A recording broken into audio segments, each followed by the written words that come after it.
Legends, I hope you're all amazing. We're taking a look at firmware 24 for the Axis X3. I want to start out with all the new Boogie Mark V models on here, starting with the Mark V Green. This is a PRS DGT. I'm currently on the neck pickup split mode. I'm using my free LT TV Mix 7 cab IR that you can grab, just check the video description, and the new gold plate reverb. You can see where I've got it dialed in. I really like kicking in the fat switch with this mode, so let's just have a listen to that with and without the fat switch. Then I will switch over to one of the EV Dynacabs, which sounds pretty great.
That's got something different going on from the other clean boogies in there. I should have mentioned in the output EQ, see I've bumped a little bit of 240 and a little bit of 2200 and pulled out just a little bit of 750. Next, and this might start to sound a little bit confusing because the Boogie Mark V is, well, it was marketed as like a compilation of all the best bits of previous boogies. So the Mark V has a Mark 2C Plus mode. It's modeled in here as Red 2C Plus. There's a normal mode and a bright mode in here. I'm just gonna use the normal modes for each of these. Then there's a Mark V Mark IV mode, which we'll hear, and then an Xtreme mode. For all of these, I've just got the same settings at the moment. I would tweak these. Bass all the way down, not much mid-range, lots of treble. Again, it's a Mark series. The tone stack is pre-distortion in there, and we're using what I generally prefer in the 5-band here. You can do whatever you want with this 5-band and tweak it to your heart's desire. We're going to hear the Red 2C Plus, then the Red Mark IV, then the Xtreme mode in there. And I'll also let you hear the actual Mark IV mode and the Triaxis and the JPIIC in good time. But first, let's just hear the Red 2C Plus mode.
C Plus and the 4 modes sound the way I would expect them to. It sounds like in the Mark V, those modes have the fat circuit and the present shift engaged. The Xtreme mode is definitely the most different, and I want to play around with that a little bit because it kind of almost sounds like there's a bit of recto character in there. If we actually compare, say, the Mark V Mark IV mode against just the Mark IV mode. So if we take a look at this Mark IV lead mid gain and I have the fat switch off but the present shift on, we'll hear the difference between that. Then I'll kick in the fat switch on the USA Mark IV lead mid gain and it sounds basically identical to the Mark 5, Mark 4. I said this was going to be confusing, didn't I? So we're going to hear Mark 5, Mark 4 mode, and then Mark 4. Fat switch off.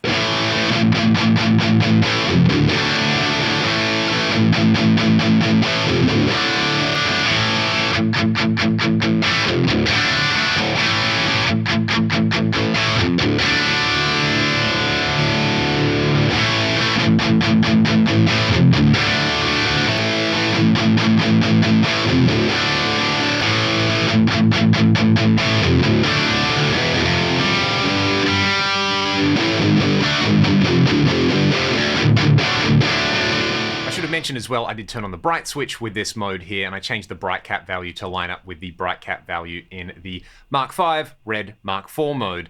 Basically, these Mark 5 modes, well, they're kind of already in there, right? You can get the Mark 4 or the 2C Plus sounding like that, but some people might like that they're a little more immediate, like you don't have to turn the fat switch on and the bright switch on to get things cooking if that's what you like.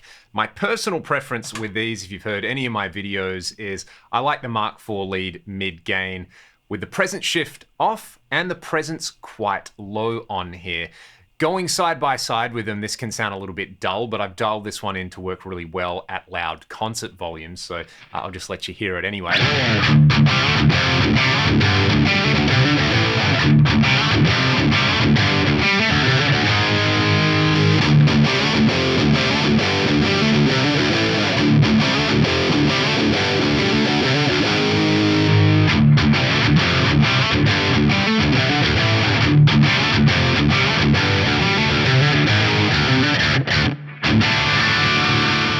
Doing my main live preset is when I go to play a lead, I have a control switch that kicks in the fat switch and the input boost. So you kind of get the best of both worlds that way. But again, like all Mark series amps, they all have their own very subtle differences in character that's going to appeal to some people. Now, Boogie being Boogie, of course, they had the Triaxis, and the lead to green mode on the Triaxis was billed as the Mark 4 mode. Does it sound exactly the same as the Mark 4? Of course not, because it's a preamp, it's matched to a power amp. We actually have controls for preamp presence and power amp presence. What I find is I like either the power amp presence at 10 and preamp presence at 5, or the power amp presence all the way off and the preamp presence cranks. I'll let you hear those two.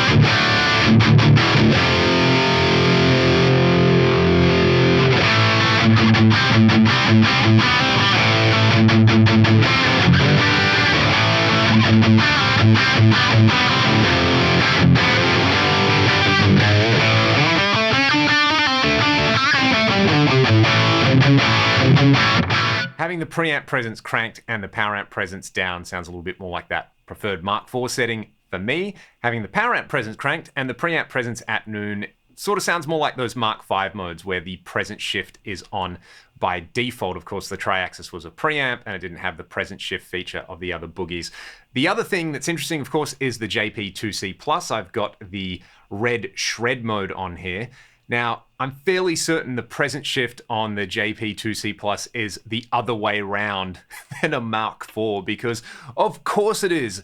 This Mesa Boogie that we're talking about, they're not going to do things the easy way on here. Anyway, if you set everything the same on the red shred or yellow shred, it is pretty insanely satisfying. I just like having the presence at around 4 on this one, so let's hear this.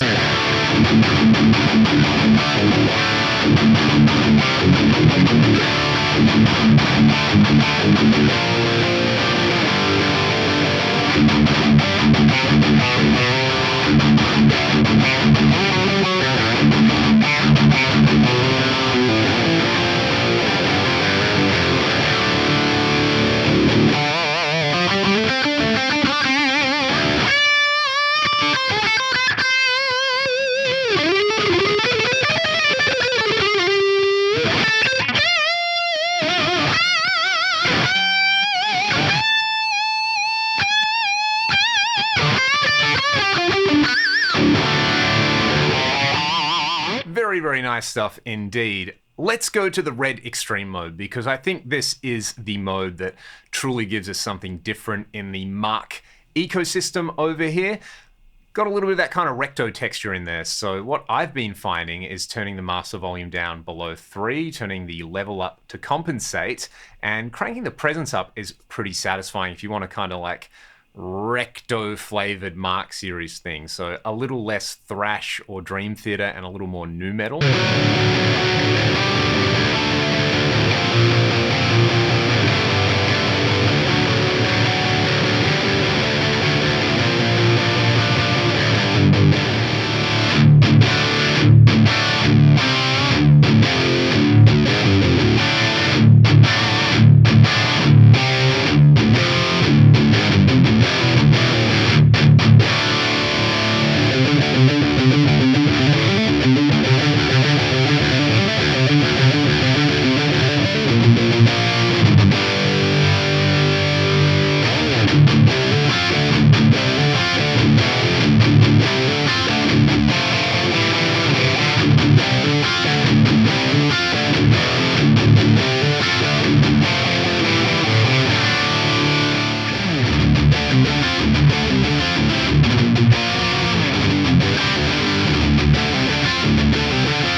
We're talking, changing that impedance curve to the 4x12 recto straight, actually turning the bass and mid-range up, as well as the gain, treble, and presence is pretty cool. I really like that. It does have that sort of midpoint between a Mark series amp and a recto. You know, on Jurassic Park, the Velociraptors, that's a Mark series amp. The T-Rex, that's a recto. And then this one, it's like Indominus Rex.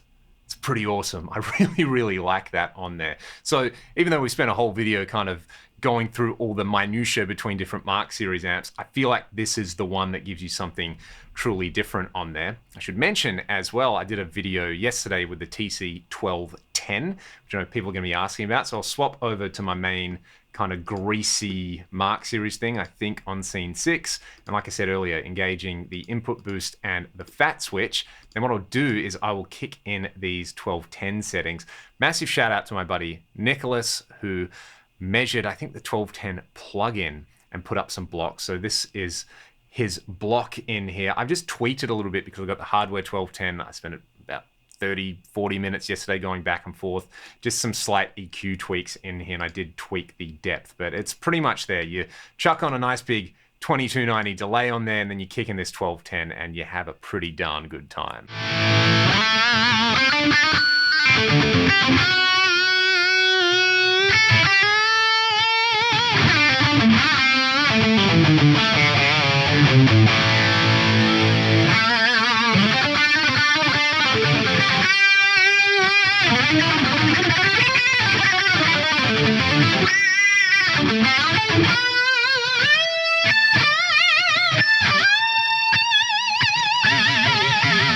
Another interesting feature that's been added to some amps are the channel and global master volumes. For example, on the Lone Star amp, that's got a channel volume and then a global master volume.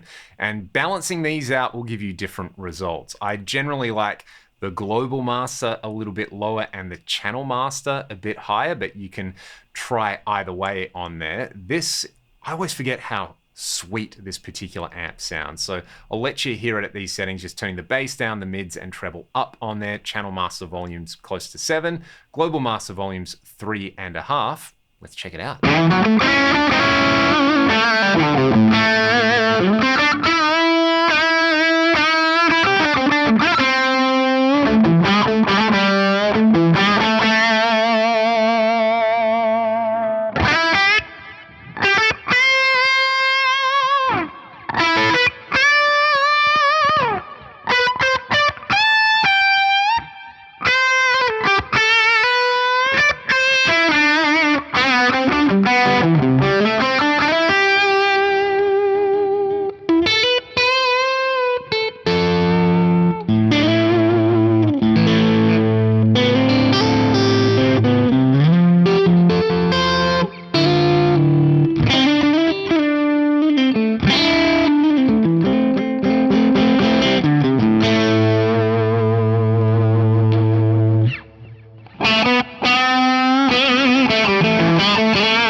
The JVM also has this feature on there. I'll let you hear it with the global master all the way up and the channel master quite low, and then I'll kind of turn the channel master up and the global master down.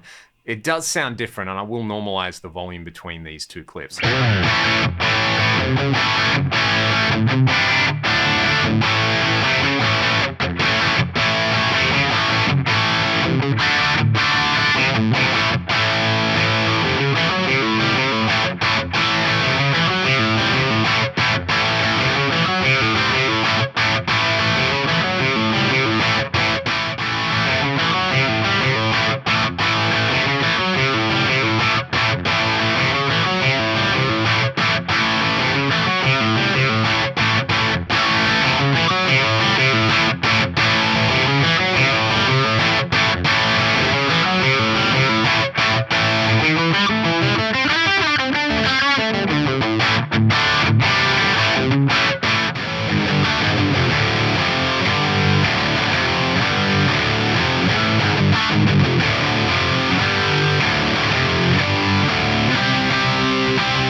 I should have mentioned as well, those are the Joe Satriani JVM models. I've actually got demo videos with the real JVM and the JS on my channel if you want to check out the real amps. They're sounding great in this firmware, and the last couple of firmware releases have been pretty monumental. All the new reverbs, the new amps, the new effects, the gapless switching in there.